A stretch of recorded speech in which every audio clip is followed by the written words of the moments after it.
فيوبي سماها كمدوهني ضايع أركتي دا فيوبي سماها كمدوهني قرنك الاسم يا أركان غدا قحديقة يا أركان لما يصير ما يا أركان ولا قد شيء أركان إمري أنا لك بي أركان قرنك الاسم يا أركان غدا قحديقة يا أركان لما يصير ما يا أركان ولا قد شيء أركان إمري أنا لك بي أركان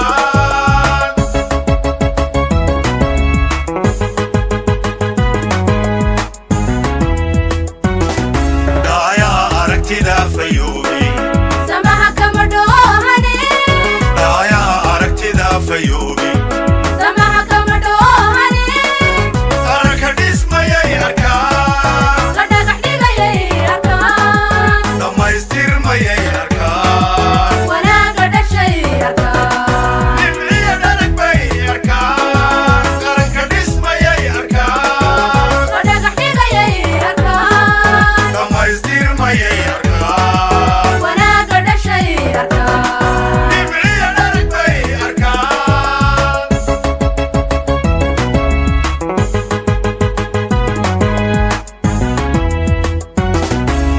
dhulkayguna waa ammaan ودعي وعلك يا qofkii dhib la doonayo عدو وما صدعوا أودي دعتا ودين cadowgu uma soo dhaco oodiyo dhacanta awdhee عدو وما صدعوا أودي دعتا ودين cadowgu uma soo dhaco أودي oodiyo dhacanta دعتا ودين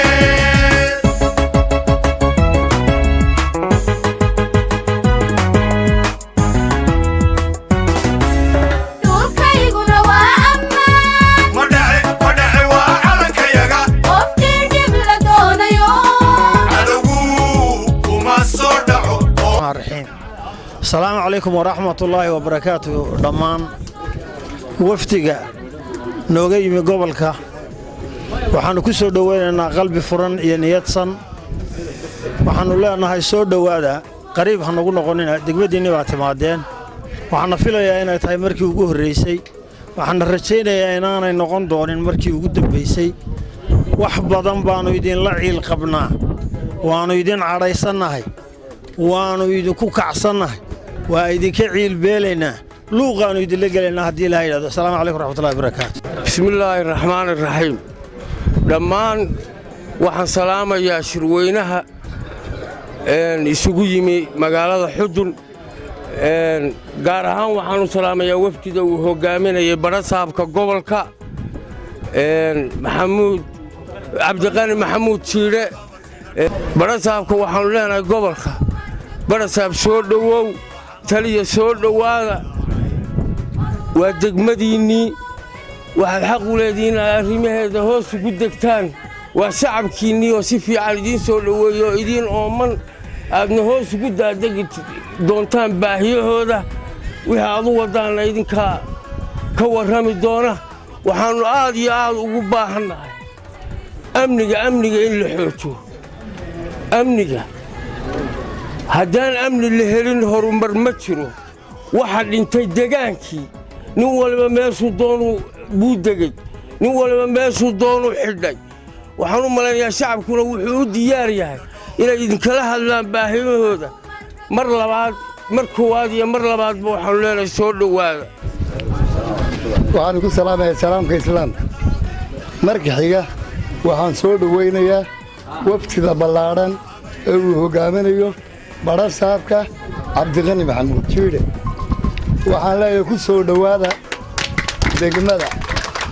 xudun ku soo dhowaada degmada laascanood u jirta 100 kilomitir erigaabana u jirta 120 taleexna u jirta 120 caynabana u jirta 140 23 tuulo bay ka kooban halkaa waxaa u xigta tuulada la yidhaahdo shaaxa gebagebo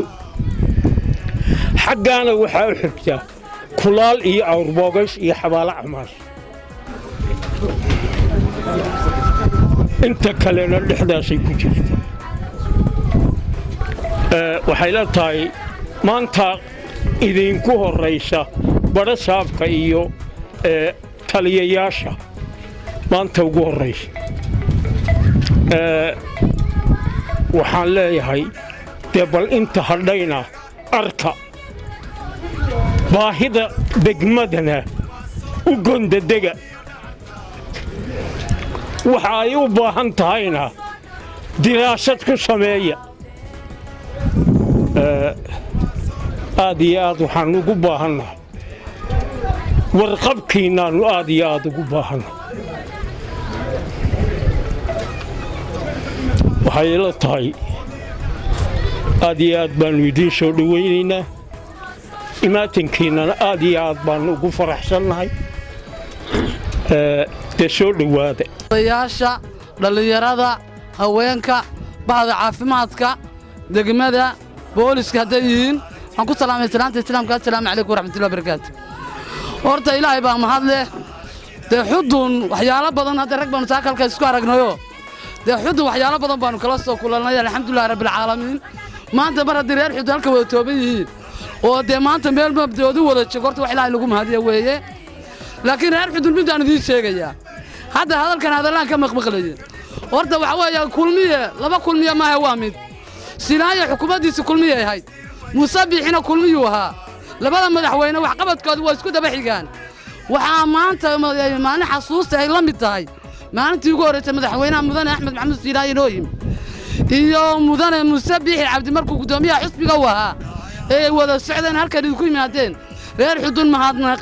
iyo sharaf iyo sooryadii cuntadii aad siisteen meel caalamka ay ku cuneen baa kula way hadlayaan waa kow maanta waan kula waxaa ilaahay loogu mahadnaqo badha saabka cusub soomaalida ku mahadnaq fardiya naagaba wahoodo wafdida idiin xigta waxaa idiin xiga badha saabka wafdidii hogaaminayo fardiya naagana waa hoodo caafimaadka waxaa jinan caafimaadku waa nin daayar badha saabku waa nin daayar gooni taliya qaybta waa iska dee ha weynaadee waa iska nin yar oo fadhi ku dirirka marka waxa weeyaan dad fireesha oo ilaahay suukin keena horta waa ilaahay mahadii waxqabadka isudugu idiin soo noqnoqdayna idiinma kuma soo noqnoqdeene waxqabadkii ilaa kor ilaa hoos laysku xidhiidhayay buu idinku soo noqnoqday waxaan kalan ka arkayey inkastoona dee in gabadh buu iga qabaayo mar walba ammaanta u mudan yahay xogayaha iyaga golaha wasiirada wuu ku mahadsanyay dee hadday uu si gaara ula soo xidhiidhay laakiin mahadnaqa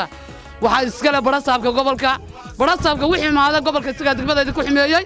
wixii idinka hagaajiyana isagaa idiin hagaajiyey waxqabadkana mar walba deegaanka in deegaamadu soo gaadhaan ayuu mar walba baan ku yidhi hamigiisu ku safgaraa waa 20 jirka haddaada yar reer xudun waxaa laydinka baahan yahay wixii aad tabanaysaan inaad u sheegtaan madaxweynaha muuse biixina cabdina waxaan leeyahay maanta waa maalin taariikhi ah waa meeshii maalinta innagoo gorile aynu nimo guddoomiye xisbigaad ahayd maantana madaxweynuhu xukuumadda xisbi xaaqinka tahay waxaan madaxweyne kaa codsanaynaa degmadii xudun inaad u timaadid insha allah socodkaaga ugu horraysa ee aad ku soo kala bixisid adiga wasiiradaadu iyo waftidaadu waxaa diyaar lagu yahay in maanta waad aragtaa badha saabka hormuud ku ah war indhaadhaamo waxaan kugu idhi waad aragtaa sida waan ku guddoomiye gobolka baan ku wafdida hogaaminay tariiq qaybka loo soo dhaweeyay adigana sidaa iyo si la mida ayay deegaankii iyo baahidii kugu baalkaysan yihiin madaxweyne waa lagu sugayaa waxqabadkaagina deegaanka wuu soo gaadhay maxamed shirkan ballaaran ee badha saabka hogaaminayo waa soo dhowaynaynaa waana salaamayaa waxaan u malaynayaa xudun maanta idinku horraysa ma yidhaa mise anaa ka maqnaado waa dhowr gorrood horaa timaadeen alxamdulilah mar hadday maanta idinku horrayso waa fiican tihiin dibna waa noogu iman doontaan dalkuna waa ballaaran yahadoo dee inta uu leeg yahay waxaan malaya waa la malaynayaa waa idin soo dhowaynaynaa waa salaaman tihiin shirweynahan iyo madaxda gobolka mahadda koowaad ilaahayba iska leh talabaad waannu ballan qaadaynaa sidaa axmed yidhi gaadhigu inuu noqdo gaadhi ulo ee degmada hoos taga dhammaan u shaqeeya oo aan qofna gaar u lahayn sidaa la ajigeed baannu ku ballan qaadaynaa inaannu mas-uul ka noqonayno waxaan runtii aad ugu mahad celinayaa dhammaan wafdii ballaarnayd oo aan wada soconay oo laascanood ka wada nimi oo degmadan taariikhiga maanta soo booqday waxaa mudan runtii mahadcelin dadweynaha reer Xudun oo si qiimo leh iyo qaayalo u soo dhaweeyay runtii ka hor dhici maayo odayaashu waxay la tahay xaajadoodii iyo xogahoodii dib ay u dhigteen oo way ka wada hadli doonaan maamulka gobolka iyo inta maamulka meesha maraya dhammaantiis laakiin runtii waxaan xaqiiqatan aan sheegayaa Xudun waxay u baahan tahay gudoomiye Xudun maamul bay u baahan tahay waxaan Soomaalidu waxa jirta maahmaah ay reer waqooyiga isticmaalaan oo inaga tagtay oo tiraahdaa nuuriyana layba waa u dhanay naftiyo inaga bixi maanta mar haddii taliyii qaybta joogo iyo baro saabkii waa labadii xubnood ugu sareeyay gobolka Sool Xudun maamul bay u baahan tahay mid ciidan bay u baahan tahay mid degmay u baahan tahay waxayna xaq u leedahay inay maamulkeeda hesho diyaad waxaan u salaamayaa bulshada qaybaheeda kala duwan ee degmada Xudun waxaan uga mahadcelinaynaa soo dhaweynta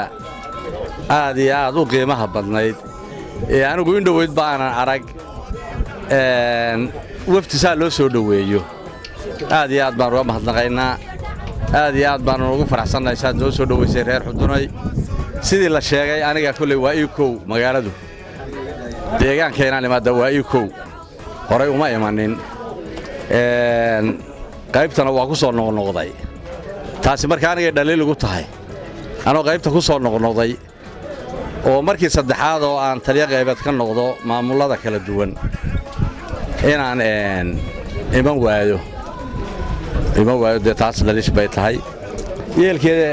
sidii oday yaasiin u sheegay waddadii baradhe waa ku soo noqnoqon doonaa haddii la haydo hadda waddadii baradhe marka waa ku soo noqnoqon doonaa haddii la haydo wixii gaarana dee gaar waa isu sii warwaraysan doonaa warkeennu dee halkaan ku dhammaan maayo xaq iyo mas-uuliyad bay ahayd dee inaannu nimaadno gobolka ee degmada oo soo booqanno oo soo eegno oo deegaanka kala baranno oo baahiyaha jira xoogaal u noqonno wixii aanu ogeyn waxbaa noogu darsoomaya marka taa marka waxaan leenahay deegaanka dee waa ku soo noqon doonaa insha Allah الرحيم بسم الله الرحمن الرحيم وبه نستعين على أمور الدين وصلى الله على نبينا محمد وعلى آله وصحبه وسلم marka koobaad reer Xudun oo wada salaamaya assalaamu calaykum mar labaad mudanayaal iyo marwooyinba kulay waxaan idinka mahadcelinayaa marka koobaad soo dhaweyntii qiimaha lahayd ee gobonimadu ku dhehnayd ee deegaankan lagu yaqaanay saaka fardihun baa ka maqnaa waxay tahay iyadana waa markii ugu horeysay aan nimido oo sida taliyaha qaybtu sheegay marka labaad bay soo bixi doonaan insha Allah taala marka run ahaantii aad baan horta idinku mahadcelinayaa degmada Xudun de waxa la madi Ismaaciil yeeshay marka degmooyinka laga hadlayo gobolka Sool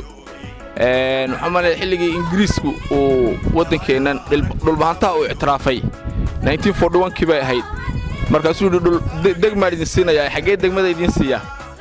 de Xudun iyo Laascanood iyo Buuhood la isku qabsaday marka Xudun taariikhdaas ay leedahay waa degmo weyn runtii aakhirkii Laascanood baa la siiyey iyadana 1984 kii ayaa markii Sool aynu qaadanay gobol ahaan aan ka dhiganay ayay degmo noqotay marka Xudun waa degmo taariikhiya fac weyn bay leedahay waana xuduntii nugaaleed run ahaantii dawladda Jamhuuriyadda Soomaaliland oo garwadeen ka yahay madaxweyne Muuse Biixi Cabdi anuguna aan wakiilka uga ahay xaq waxa u leedihiin wax allaaliyo wixii aad kaga cabanaysaan iyo wax allaaliyo wixii aad tabaysaanba inaad maanta noo dhiibtaan oo farta naga saartaan aad waxaan uga heliyay odayaashii halkan ka hadlayay baahidooda sheegayay waxa la Soomaalidu de afka la isku afkartaa Soomaaliga la isku afkartaa Soomaalidu wax kuma maadnimaan hadlin hooyadiina wax ma saalin dalku waa ballaaran yahay awoodeena dhaqaale teena tamareed inta waa garaana reer Xudun waxaad ku mahadsantihiin inaad sida ilbaxnimada leh ee xadaaraddu ku dheehan tahay aad u sheegataan waxaad xaq ugu leedihiin Jamhuuriyadda Soomaaliland anigoo wakiilka madaxweynaha haddii rag hore baqaaydiin imaan jireen anigoo madaxweynaha wakiilka ah waxaad maanta sheegataan fartaan ka saaraya isaga waxaan ballan qaadayaa inaan daba galno haddii la haydmo oo aan ka soo qaadno oo Xudun waxa xaq u leedahay ay hesho inta laascanood hesho iyadoo dee tamarteenu iskaba yartahay oo ay iskaba koobantay marka hore inta laascanood hesho in la eg bay xudun xaq u leedahay intaan u heli doontaa insha allahu tacaala maanta faramarnaan idinku maanaan imaano haddaad hore u tabayseen war xudun maxaa u tegi weydeen war xudun dee iska tegmayne aan macno ku tagno maanta gaadhigaasaannu idin wadnaa ambalaaska dowladda somalilan baa soo bixisay wasaaradda caafimaadka ayaa degmadan u soo calaamaysay waa waxqabadkii madaxweynaha somalilan waa cashuurtiinni waxaannu idiin keennay ma waxaannu ku ammaananahay maaha gaadhigaa hantida dowladda laga iibiyey gaadhi qof bixiyey maaha gaadhi reer bixiyey maaha gaadhi shirkada bixisay maaha waxaa kaga duwan tihiin idinku degmooyinka kale laascanood baabuurta badan ee ambalaasyada yimid kambaniyaa naga caawiyey sharaa'igiyaana siiyey laakiin taannu xudun u keennay waa tii dawladdu bixisay halkaa waxaad ka garanaysaan inaad xaq u leedihiin in dawladdu waxayd ku soo celisay waxeedii iyadu ay iibisay ay idinka waxayd kaga soo celisay deeqihii dawladdu ay haysanaya waxay idinka keentay gaadhigaa waxaan idinka codsanayaa degmo xudun ahaan waa tijaabo gaadhigii koowaad maaha wuxuu noqon doonaa kii u horreeyey ee kii koowaad maaha inaad dhaqaalaysataan runtii